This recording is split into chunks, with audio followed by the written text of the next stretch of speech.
Well, some of us were greeted to a few flurries here within the last couple of hours. I think we're in the process of wrapping that up. And by 9 o'clock, I think that should be off to the east. But that cold air, that is here to stay, even as we get into this afternoon. So are the clouds, for that matter.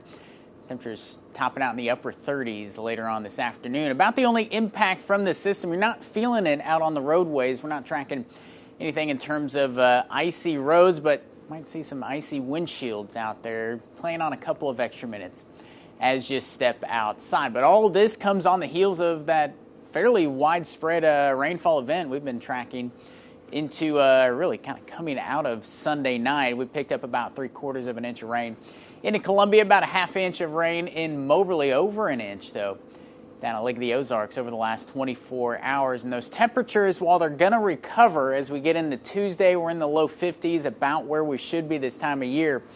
As we get toward the middle of this week, they come crashing back down. We're going back into the cold air on Friday. Highs may be struggling to get out of the freezing mark. Unfortunately, might be adding on some moisture to that cold air. Here's the latest look at future tracking. We're staying quiet Tuesday into Wednesday.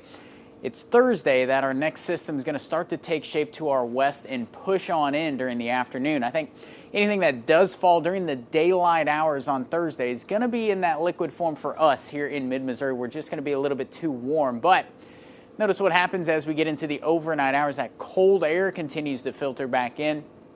We'll likely switch over whatever we've got out there to a bit of a wintry mix, eventually all snow as we get into the overnight hours Thursday night into Friday morning. This is kind of what's holding the forecast up right now, a secondary disturbance, if you want to think about it that way. Kind of slides along that boundary that we're going to be tracking by Friday. So Friday morning, if this thing comes in a little bit further to the north, we might be talking about some accumulating snowfall here as we get into the final day of this work week. But there's still plenty that we don't know about this system. At this point, what I'd expect is a little bit of snowfall.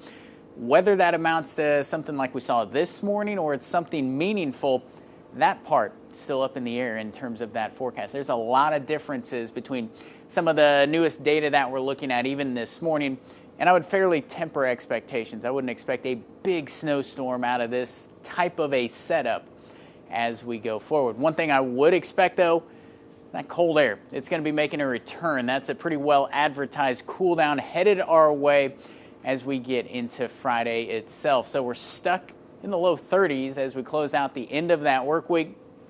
I think we double it up as we get into Saturday. We're still stuck in the 30s before shaking it off and doing a pretty good job at doing that. As we get into Sunday, we're back into the 50s, it looks like, to close out the weekend.